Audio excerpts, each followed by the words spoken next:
Hello दोस्तों। आज हम जानते हैं कि इंडिया और इंडोनेशिया के बीच एक बहुत बड़ा डिफेंस साइन हुआ है और कॉपरेशन डील भी हुआ है।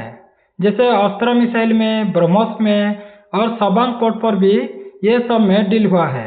तो उसके बारे में हम जानेंगे और ये भी जान लेते हैं कि एक न्यूज आया है। जैसे पीएम मोदी को इंडोनेशिया हाईएस्ट ऑनर भी मिला है, जिसका नाम है Bintang Adipurana of the Republic of Indonesia. ये एक मेडल है जो कि सबसे हाईएस्ट ऑनर है इंडोनेशिया की। तो पहले चलो इसको हम डिटेल्स में जान लेते हैं। तो पहले तो भारत इंडोनेशिया रक्षा संबंध में एक नया अध्याय खुल गया है। तो भारत और इंडोनेशिया के बीच रक्षा और सामरिक सहयोग पिछले कुछ वर्षों में लगातार मजबूत हुआ है, लेकिन हाल के उच्च स्तरीय संवादों और समझौते ने इस साझेदारी को एक नए स्तर पर पहुंचा दिया है। दोनों देश हिंद प्रशांत यानी इंडो पैसिफिक क्षेत्र के महत्वपूर्ण लोकतांत्रिक राष्ट्र हैं और समुद्री सुरक्षा में, आतंकवाद रोधी सहयोग में, रक्षा तकनीक में, सैन्य प्रशिक्षण में और क्षेत्रीय स्थिरता, ये सब मुद्दे पर समान सोच भी रखते हैं।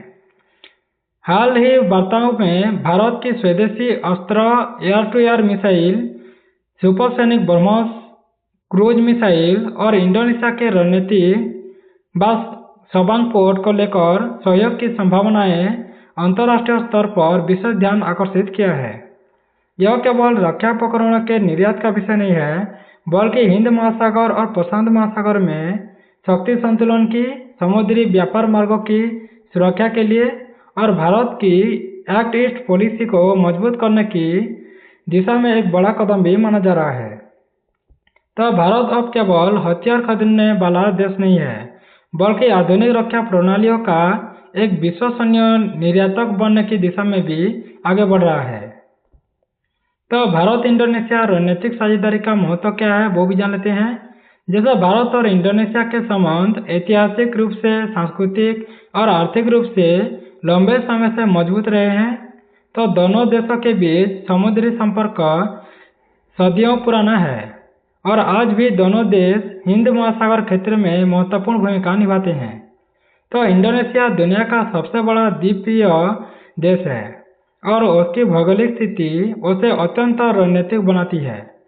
वहीं भारत हिंद महासागर का प्रमुख शक्ति केंद्र भी है। ऐसे में जब दोनों देश रक्षा सहयोग बढ़ाते हैं तो उसका प्रभाव केवल द्विपक्षीय समुद्र तक सीमित नहीं रहता है, बल्कि पूरे हिंद प्रशांत क्षेत्र की सुरक्षा व्यवस्था भी असर पड़ता है। तो दोनों देश संयुक्त सैन्य अभ्यास करते हैं, नौसैनिक सहयोग करते हैं, रक्षा उद्योग, साइबर सुरक्षा, समुद्री निगरानी भी करते हैं और मानवीय सहायता जैसे क्षेत्रों में भी सहयोग बढ़ा रहे हैं। तो भारत की security and growth for all in the region, जैसे हम सागर नीति के तहत इंडोनेशिया की समुद्री रणनीति कई मामलों में एक दूसरे की पूरक बन जाते हैं। तो यही कारण है कि दोनों देश अब रक्षा साझेदार को दीर्घकालिक रणनीतिक सहयोग में बदलने के दिशा में आगे बढ़ रहे हैं। तो अस्त्र मिसाइल क्या है इसके बारे में जानेंगे, यानी भारत की स्वदेशी रक्षा तकनीक की ताकत के बारे में। तो अस्त्र भारत द्वारा विकसित एक आधुनिक बियॉन्ड विजुअल रेंज यानी बीवीआर, जिसको हम एयर टू एयर मिसाइल भी कह सकते हैं, जिसे भारत के लड़ाकू विमानों की मारक क्षमता बढ़ाने के लिए विकसित किया गया है। यह मिसाइल दुश्मन सीमा से बाहर मौजूद दुश्मन के लड़ाकू विमान को अत्यधिक सटीकता के साथ निशाना बना सकता है और इसका विकास भारत के रक्षा अनुसंधान कार्यक्रम की बड़ी उपलब्धियों में गिना भी जाता है। तो यदि भविष्य में इंडोनेशिया इस मिसाइल को अपनाता है या इसके संबंध में सहयोग भी बढ़ाता है, तो इससे उसकी वायुसेना की क्षमता में उल्लेखनीय सुधार भी होगा। साथ ही भारत के वैश्विक रक्षा बाजार में एक मजबूत स्थान भी मिल सकेगा। अस्त्र का निर्माण यह भी दर्शाएगा कि भारत केवल आयातक नहीं, बल्कि आधुनिक रक्षा तकनीक विकसित करने वाला और उसे मित्र देशों तक पहुंचाने में भी सक्षम है। ये सब कहा जा सकता है भारत के बारे में। तो इससे भारतीय रक्षा उद्योग में, निजी कंपनियों में, अनुसंधान संस्थानों को बड़ा प्रोत्साहन भी मिल सकता है। अगर हम बहुत सारे ऐसे मित्र देशों को हम सप्लाई करेंगे तो हमारे रक्षा उद्योग कंपनियां, अनुसंधान संस्था, ये सब भी बहुत अच्छे हो सकता है परिणाम। तो ब्रह्मोस मिसाइल और शबांग पोर्ट का रणनीतिक महत्व क्या है वो भी जान लेते हैं। तो ब्रह्मोस सुपरसैनिक क्रूज मिसाइल विश्व की सबसे तेज परिचालना क्रूज मिसाइल है, एक मानी भी जाती है। तो इसकी उच्च गति, सटीक निशाना लगाने की क्षमता और विभिन्न प्लेटफॉर्म में लॉन्च होने की विशेषता भी इसे अत्यंत प्रभावी बनाता है। यदि भविष्य में इंडोनेशिया इस मिसाइल को खरीद भी लेता है तो उसकी समुद्री सुरक्षा और तटीय रक्षा क्षमता में बहुत वृद्धि हो सकता है। दूसरी ओर इंडोनेशिया का शबांग पोर्ट भी है, जो कि मलक्का जलमंडल मध्य के निकट ही स्थित होने के कारण अत्यधिक रणनीतिक महत्व भी रखता है। तो दुनिया के बड़े हिस्से का समुद्री व्यापार इसी मार्ग से ही गुजरता है। तो भारत के लिए शबांग पोर्ट तक बेहतर पहुंच का अर्थ है कि समुद्री की निगरानी कर सकेगा भारत, लॉजिस्टिक सहयोग भी होगा और आपदा राहत अभियानों में अधिक प्रभावी भूमिका निभा सकता है इस चीज़ों में। तो इससे हिंद महासागर में भारत की रणनीतिक उपस्थिति और भी मजबूत होगा और क्षेत्रीय साझेदारों के साथ सहयोग को नई दिशा भी मिलेगा।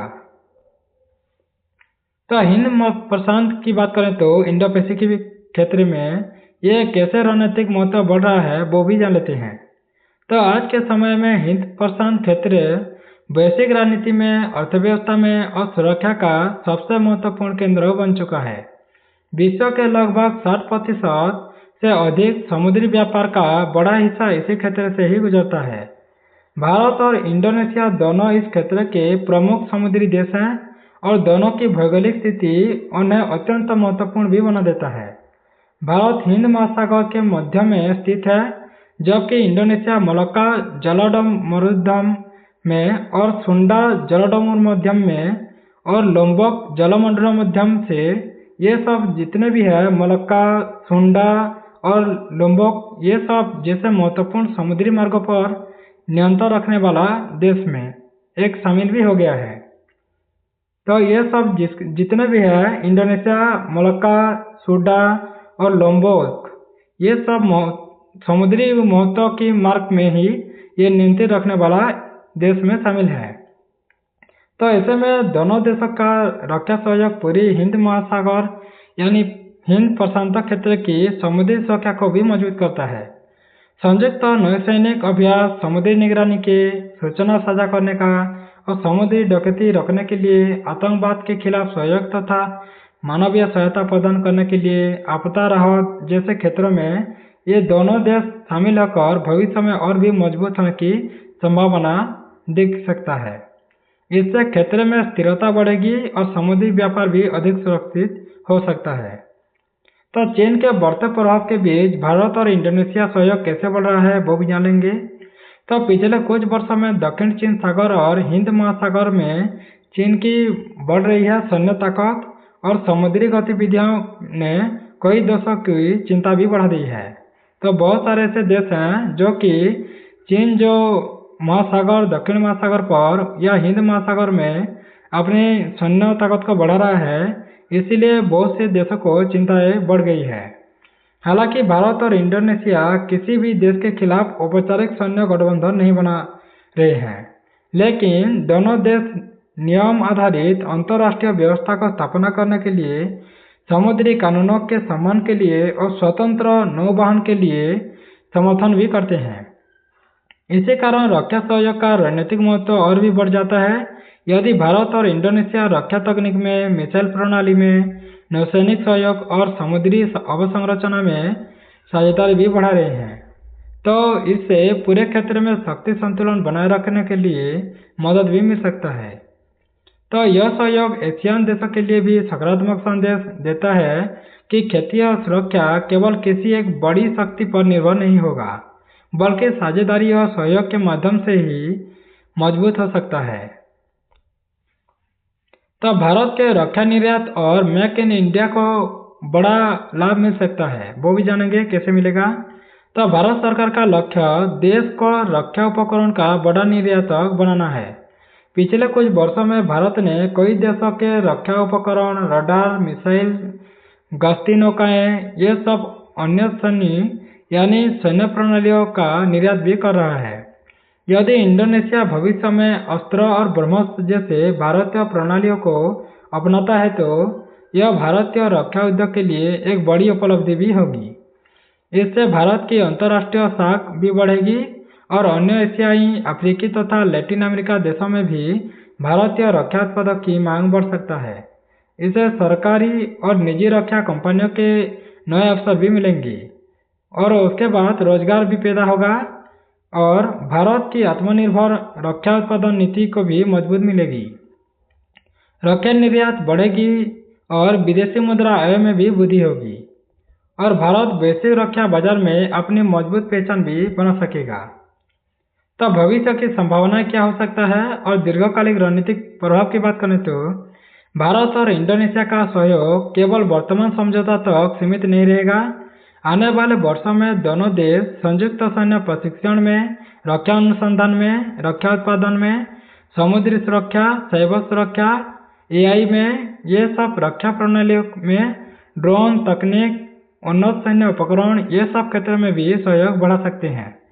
तो सवांग पोर्ट का बेहतर उपयोग के लिए नियमित नौसैनिक अभ्यास और रक्षा तकनीक में साझेदारी दोनों देश के बीच विश्वास को और भी मजबूत करेगा।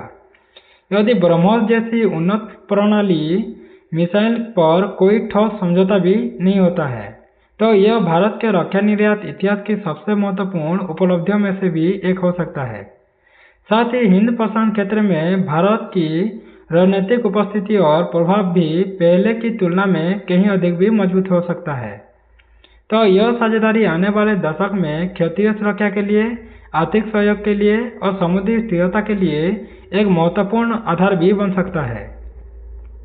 तो सवांग पोर्ट और समुद्री व्यापार की सुरक्षा कैसे होगी?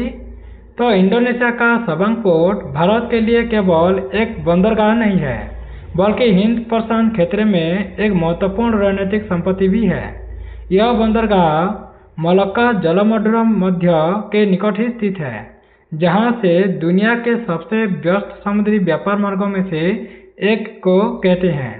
यानी एशिया, मध्य पूर्व और यूरोप के बीच होने वाले बड़े पैमाने के व्यापार का महत्वपूर्ण हिस्सा इसी मार्ग से ही होकर जाता है। भारत अपने ऊर्जा आयात और अंतर्राष्ट्रीय व्यापार के लिए इन समुद्री मार्गों पर ही काफी हद तक निर्भर रहता है। इसीलिए सवांग पोर्ट तक बेहतर पहुंच भारत की समुद्री निगरानी, लॉजिस्टिक सपोर्ट, आपदा राहत अभियानों और मानवीय सहायता को मजबूत भी बना सकती है। तब भविष्य में यदि दोनों देश इस बंदरगाह के उपयोग और विकास में सहयोग बढ़ाते हैं तो यह हिंद महासागर क्षेत्र में भारत की रणनीतिक स्थिति को और भी मजबूत करेगा तथा समुद्री सुरक्षा के लिए एक महत्वपूर्ण आधार भी बनेगा। तो एशियन एक्ट ईस्ट पॉलिसी और क्षेत्रीय कूटनीति के बारे में जान लेते हैं। यानी एशियन एक्ट ईस्ट पॉलिसी और क्षेत्रीय कूटनीति क्या होगा? तो इंडोनेशिया एशियन का सबसे बड़ा और सबसे प्रभावशाली सदस्य देश में से एक है। तो भारत की एक्ट ईस्ट पॉलिसी का प्रमुख उद्देश्य दक्षिण पूर्व एशिया के देशों के साथ आर्थिक संबंध, रणनीतिक और सांस्कृतिक संबंध को मजबूत करना है। ऐसे में इंडोनेशिया के साथ बढ़ता रक्षा सहयोग भारत की इस नीति को नई गति भी देगा। इससे भारत केवल रक्षा क्षेत्र में ही नहीं बल्कि व्यापार में, निवेश में, डिजिटल अर्थव्यवस्था में, समुद्री संपर्क, ऊर्जा सुरक्षा और क्षेत्रीय कूटनीति में भी अपनी भूमिका मजबूत कर सकता है। तो एशियन के अन्य देशों के लिए भी यह संदेश महत्वपूर्ण हो जाएगा क्योंकि भारत क्षेत्रीय सुरक्षा और विकास में एक विश्वसनीय और दीर्घकालिक साझेदार भी बन सकता है, यानी बनना भी चाहता है। तो आने वाले वर्षों में यह सहयोग पूरे दक्षिण पूर्व एशिया में भारत के प्रभाव को और भी बढ़ा सकता है। तो भारत की वैश्विक रक्षा शक्ति बनने की दिशा में बड़ा कदम यह माना जा रहा है। तो पिछले एक दशक में भारत ने रक्षा क्षेत्र में उल्लेखनीय प्रगति की है। पहले भारत दुनिया के सबसे बड़े रक्षा आयातकों में से गिना जाता था, लेकिन अब वह स्वदेशी रक्षा उत्पादन और निर्यात पर तेजी से ध्यान दे रहा है। जैसे अस्त्र, ब्रह्मोस, आकाश, पिनाका, तेजस और अन्य स्वदेशी रक्षा प्रणालियों भी भारत की तकनीकी क्षमता को प्रदर्शित कर रहा है। यदि इंडोनेशिया जैसे महत्वपूर्ण साझेदार भारतीय रक्षा प्रणालियों को अपनाते हैं तो इससे दुनिया के अन्य देशों का भी भारत पर भरोसा बढ़ेगा। इससे भारत की रक्षा कंपनियों को नए बाजार भी मिलेंगे, अनुसंधान में और विकास को प्रोत्साहन भी मिलेगा और भारत वैश्विक रक्षा उद्योग में एक प्रमुख खिलाड़ी के रूप में भी अपनी स्थिति को मजबूत कर पाएगा। तो यह भारत के आत्मनिर्भर भारत और मेक इन इंडिया अभियान की दिशा में भी एक महत्वपूर्ण उपलब्धि होगी। तो कंक्लूजन की आवश्यकता है, तो भारत और इंडोनेशिया के बीच रक्षा एवं रणनीतिक सहयोग केवल हथियारों की खरीद बिक्री तक सीमित नहीं रहेगा, बल्कि यह हिंद प्रशांत क्षेत्र की दीर्घकालिक सुरक्षा, आर्थिक स्थिरता और क्षेत्रीय संतुलन से भी जुड़ा हुआ है। तो अस्त्र मिसाइल, ब्रह्मोस मिसाइल और सबांग पोर्ट जैसे विषय इस साझेदारी को नई दिशा देगा। इससे दोनों देशों की सैन्य क्षमताएं, समुद्री सुरक्षा, रक्षा उद्योग में और कूटनीतिक संबंधों को भी मजबूत मिलेगी। भारत के लिए यह सहयोग रक्षा निर्यात बढ़ाने, मित्र देशों के साथ विश्वास मजबूत करना और हिंद प्रशांत क्षेत्र में अपनी रणनीतिक उपस्थिति को बढ़ाने का अवसर भी मिलेगा। वहीं इंडोनेशिया की बात करें तो आधुनिक रक्षा तकनीक में समुद्री सुरक्षा और क्षेत्रीय स्थिरता को मजबूत करने का माध्यम भी बन सकता है।